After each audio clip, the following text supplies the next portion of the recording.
village. Oh boy. This is where they called me a beast.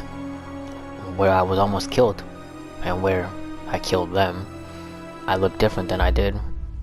I'm dressed differently too, but can I play the part? Can I act a convincing enough human? I have no choice. There are no other villages. I can't let her die. Excuse me, could you answer a question for me? A village man is looking at me. Only for a moment, but for me that moment is torturously long. A faint look of panic crosses his face, perhaps in fear of my appearance. He's staring at me. Will he point his finger and call me a beast? Will the other villagers come to kill me? However, I haven't seen you around here before. He didn't recognize me. Yes, I come from a faraway land, and I am unfamiliar with this area, so... Haha, you dressed like a nobleman. On a secret trip or something? Something like that. You look really pale though. Searching for a doctor? Yes, but not for me. My companion has come down with a fever. Sorry to hear it. Well, I'd love to introduce you, but he's out right now. And he won't be back for a few days. I see. And where might I be able to buy fruit? There's a shop just round that corner. Thank you very much. Don't mention it. Do take care, traveler. It's dangerous out there. I'm starting to attract attention, but not the same kind as before. They don't look at me with revulsion, hatred, or furious indignation. They're simply curious. The village feels different than the last time. Could it have changed this drastically? Or is it because I really did look like a beast then, and now look like a human? I don't know. Excuse me. Me? Yes? I would like to buy some fruit. Some oranges. Oranges? Alright, just a sec. The fruit vendor doesn't recognize me as the beast either. Any other year and they'd be a lot plumper than this. But this year we had the end of the war, and this whole mess with the beast, it's just been crazy. If you like, how about you come back in a few years and try oranges again? They'll be several times better, I assure you. I'll keep that in mind. You bet. That'll be... I'm sorry, I don't have any local currency. Would this suffice? What? How is... No good, I take it? No, on the contrary, it's hardly a fair trade for you, trading a jewel for a few oranges. That's all I have to offer. I hope you can exchange it for money. Sure. You nobles are something else. Noble. Are you? And if you wander around dressed too well, you put yourself in danger. You might find yourself stripped bare by a bandit, or perhaps even catch the attention of the beast. The beast. Everyone mentions the beast. They speak of me. Have you heard the tales? I have not. There's a beast den not too far from this village. It's attacked before, and we've been living in fear, never knowing when it might attack again. But that all ends today. The men have finally found their spines. They all got together and went out to exterminate it. Oh no! Oh my gosh. That is nuts.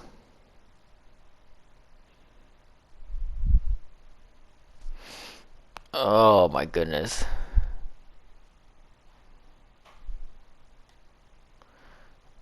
And you'll never guess who's responsible. A kid. A little boy is spearheading the attack.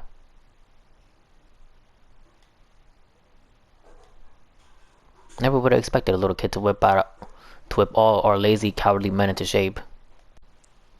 Never would have expected a little kid to whip all our lazy, cowardly men into shape. The boy's the only one who knows where the beast den... hold on. What about your oranges? The men have banded together. And they're going to kill the beast? Why now? Why when I'm not there? I'm the beast, I'm right here. I'm what you're trying to hunt.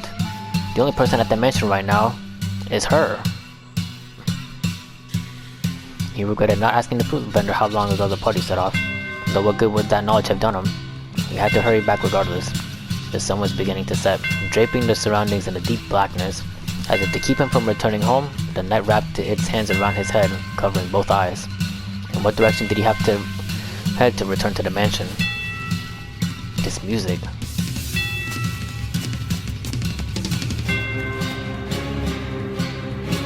The sense of urgency with this music, I swear this game did a really good job. This is on some corpse party kind of nonsense. He stormed through the forest and eventually the mansion appeared before him, like the world fading into view after a dream.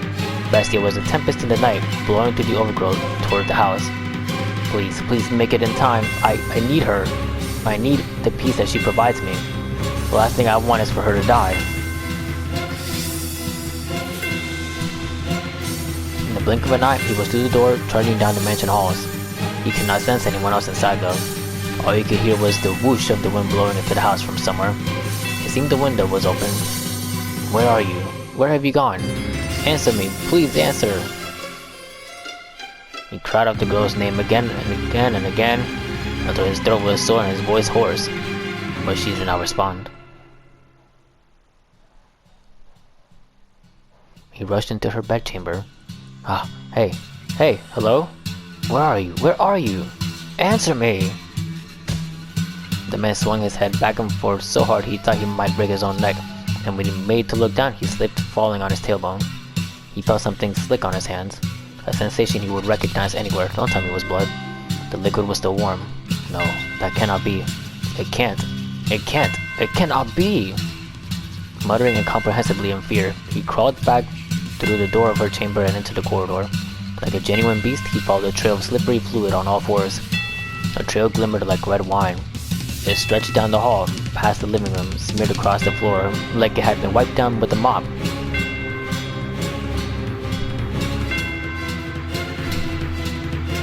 The man crawled and crawled and crawled until at last he reached the stairs leading down to the cellar. The ruby trail continued. From beyond the door, he could hear men's voices.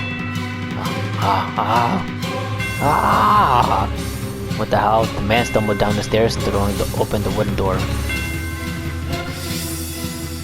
His first impression was that the stench of blood was suffocating. And indeed, there he discovered the white-haired girl. He found himself unable to even scream.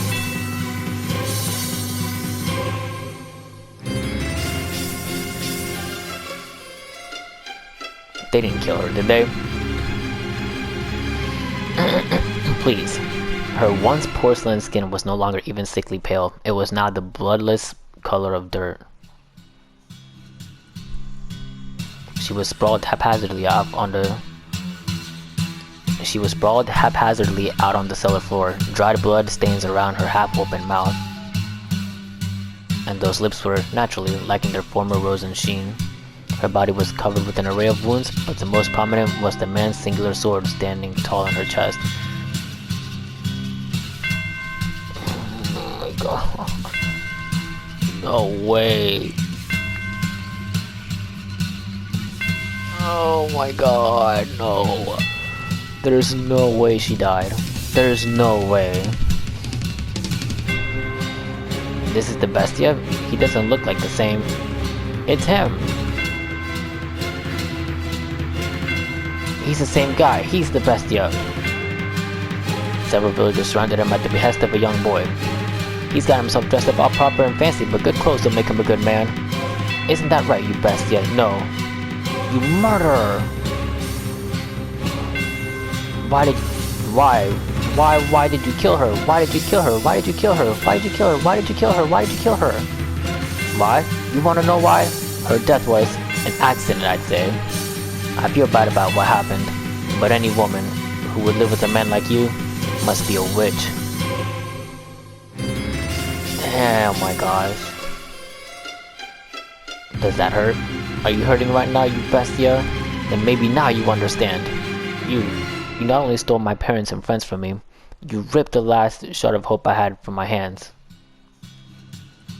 Do you get it? Do you finally understand how I feel? Now do you know how it feels to have someone care about being taken from you? Pauline was desperately trying to find you. Why? Why would you kill someone so devoted to you? Do you understand what you've done? I'm asking you a question, you goddamn murderer! I see. And now, I have nothing left. What? The man stepped forward, almost perfectly calm. His panic had vanished, as if it were never there. His eyes were disturbingly vacant. Perhaps the sorrow had overpowered him, beating his heart into quiet submission. No, that was not the case. Though his eyes were empty, a faint smile spread across his lips. The transition was swift, as though a gear had switched in his mind. The boy and the other villagers were frozen in place at the sight. Before long, the man standing before the deceased girl's body, and then he pulled the blade from her chest. I knew it. I really was a beast, and what I wanted was a tether. What are you yammering on about? Didn't you care about that woman?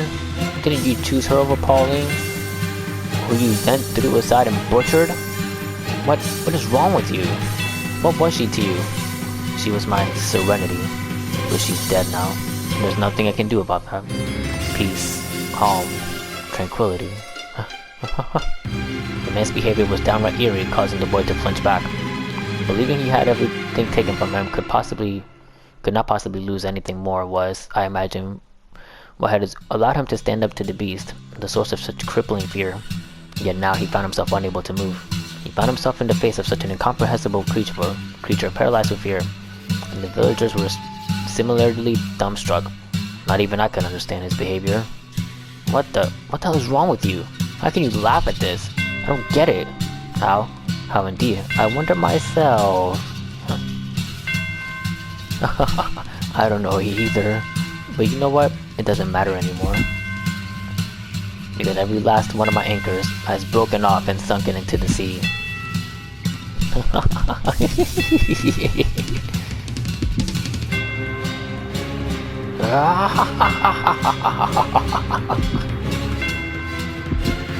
Oh, there he goes. David, get moving! Kill him! I'll slaughter every last one of you. Oh, he's lost it. I guess. My whole life, I've always wanted to kill.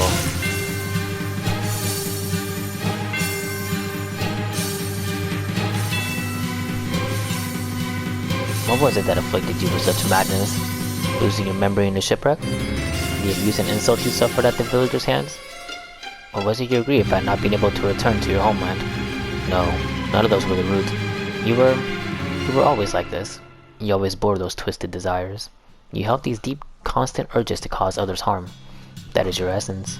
The real you hidden beneath the mask of sincerity. The true beast was your heart. The beast was a convenient skin for you to wear.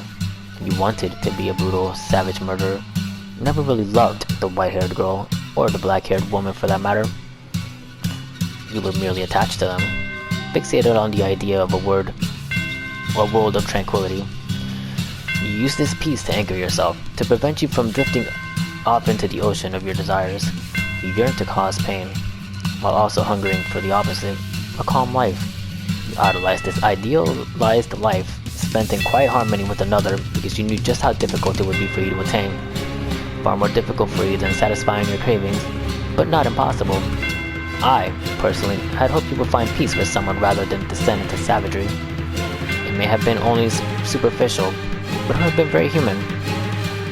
But ultimately, peace slipped through your fingers, and no one was left to suppress your desires.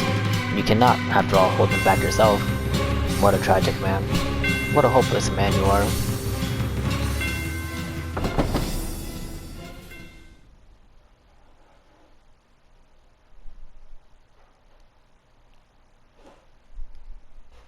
So who won? The door to the cellar swung shut. You had fallen to the floor at some point, unable to bear the stench of blood. The maid stood behind you, her arms wrapped around your shoulders. The maid's voice was chillingly gentle. That was quite horrific, wasn't it? Are you feeling unwell, master? Oh my, you're shaking, master. Fear not, I assure you the beast will not come through that door. I am here for you, and I will continue to hold you for as long as you need to settle your nerves. Oh dear, you feel like you might freeze in my arms. Am I really that cold? I cannot tell my own temperature. You wish to know what happened to Bestia after that? Yes, please. I could open the door once more and show you. But I have no intention of knowingly tossing you back into the den of horrors. He lost the rest of his humanity, becoming wholly beast. But, To tell just a little more of the tale, it is my understanding that an entire village was ravaged shortly thereafter. He was a bewitchingly talented swordsman. Not a single person living in that village can stand up to him. In the woman's memories you saw, he was a gentleman, yes? But even the mildest of men can change. Though personally, I believe that with that element of monstrousness buried somewhere within, a man cannot become a beast, regardless of what may push him in that direction. Do you follow? Now tell me, master, have you remembered anything? Oh dear, I was afraid of that. I am a remarkably patient maid. I shall accompany you for as long as you require. So do please find your memories. Now, let us head to the next door. The mansion is quite large, so hold on to my hand. We will not want to get separated.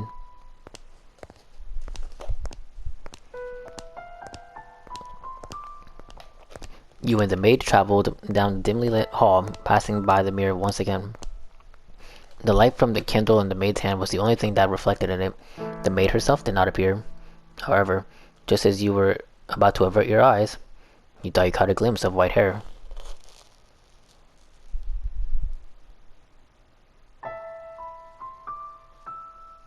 Wait.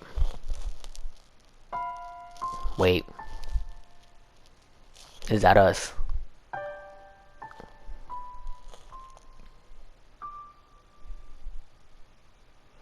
You heard a voice echo in the darkness, and when you turned to face the mirror again, the glass was the color of obsidian, as if it had been painted over.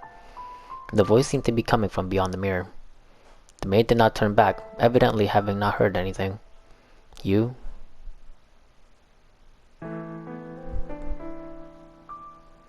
Oh. Oh, wait. Wait. Wait, wait, wait, wait, wait, wait, wait, wait, wait, wait. Wait. Wait.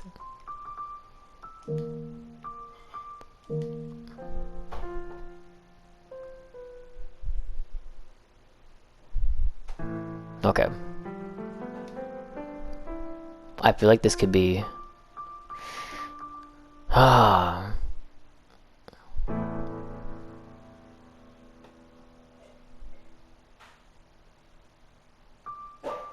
Oh man, let's do it. You extend your hand toward the darkness overrunning the mirror. The second your hand brushed against the surface, the tips of your fingers sunk into it.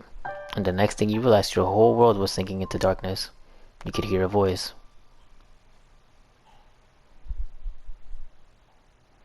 I am the witch.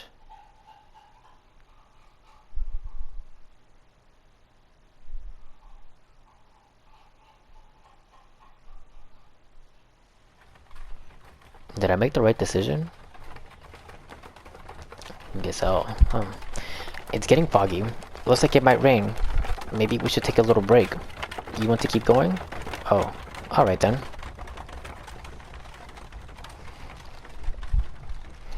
This deep in the forest? Thank you very much. You must be tired after such a long journey. This is the mansion I am looking for, yes? Was that the name of the girl? He could have said something. Oh well. I should get going, I guess. Does no one live here? But if that's the case, then why was I... Such a big door. Please open. It's not locked, I guess.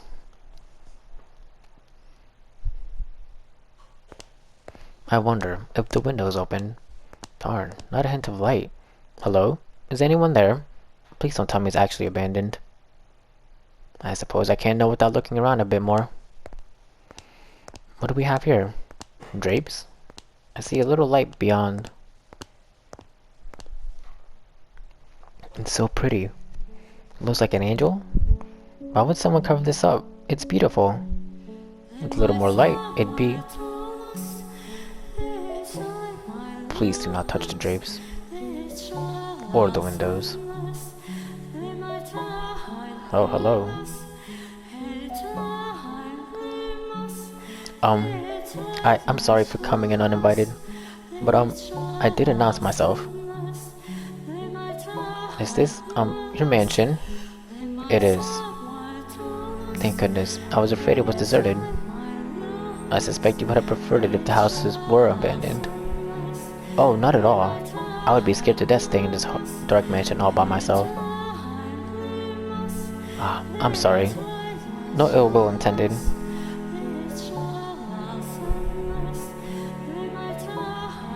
But I do think it could do with some light. That way you could see where you were walking. And I'm sure this room would look splendid illuminated. Not necessary. I make do perfectly well as things are. How can you see when it's so dark? I have an abundance of candles and oil for lamps. I am not in want of means of creating light. It is not your place to criticize my lifestyle. If you need light, you're free to leave. If you're in need of money, help yourself to some of the furniture. There's a village not far from here. Trade it for food, then make your way to a larger town. I am no longer able to freely return to the city. I cannot go back there. Please, don't chase me out. I see. And do you ask this of me aware of how people refer to this mansion? They say that a witch lives here. Not merely a witch. A cursed witch. If you remain here, you too shall likely suffer your own destruction. You're worried for my well-being? Witch or not, my mind is made up. Which will strike you first, I wonder? Regret or the curse? You seem to be doing just fine. It's only a tale. The witch is real, very much so. It is not a legend nor a fairy tale. Witch's name was Morgana.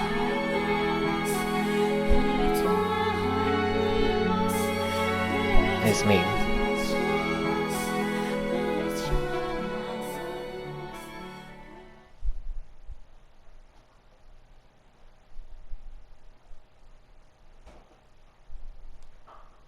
What was that? Giselle. Oh my, what is the matter, master? Why are you just standing in place? There is nothing there. The maid did not seem to have seen anything. You made to ask her about the scene you had just witnessed. Whoa. Master, you look like you've just seen a ghost. What is the matter? How about a little rest before we move on? You do not wish to remain here? Still not fond of mirrors? Yes, now let us be off. I too dearly wish for you to return to your old self as soon as possible, master. If your desire is to push onward, then I could hardly be happier. Now, follow me. You follow the maid's lead, returning to the living room. From there, you climbed a set of stairs, your hands sliding through the dust that had settled on the ebony railing. When you stepped outside of the mirror, the maid returned to normal. You had been on the verge of remembering something, but you were no longer in position to be concerned about such things. For the chill in the air within the mansion seemed to have intensified. Standing at one end of a long corridor, you asked the maid, "When was the mansion built?" "I would imagine you know more about it than me, the master." "Yes, I know. You have not yet regained your memories. I was simply teasing you. I have been a servant of this house for many years, but the truth is, I do not know everything about it. All I know is that the mansion is cursed, and that it had brought misfortune upon its residents, since times of old. I can make a conjecture as to when it began, but I believe you should figure it out for yourself, master. There's no guarantee my perspective is the correct one. Now, let us proceed." You and the maid traveled down the dimly lit corridor, while the layout of the house was the same as the eras of the flaxen-haired boy and the beast. The bleak, colorless gloom felt incredibly dreary. On the wall partway down the hall hung a painting. The painting, which depicted a beautiful landscape, was oddly entrancing, but you did not have the time to appreciate the artwork. Your hand in the maid's, you passed by the painting. Before long, a door came into sight at the end of the hall. "This door is what I would like to show you next, master. Listen closely. Do you hear voices? Lively, but rough, energetic, but coarse? What lies beyond this door is neither a period of elegance and abundance like the first, nor one of ruin and savagery like the second. Technology and culture had become quite developed. Cameras and photography had been invented. It was a time of great progress and many breakthroughs, and for that reason, those who lived in it were constantly seeking to try new things. The tale I'm about to tell you is one of a man who wagered everything on his ambitions. I hope that what you see, Master, will stir something in your heart. Now, through the door we go. Please do not let go of my hand. The maid pushed open the door. Colorful balls bounced around atop the long, dark green table. One man, dressed in black and standing by the billiards table, turned toward the door. The room was inundated with eye-watering cigar smoke, causing you to squeeze your eyes shut.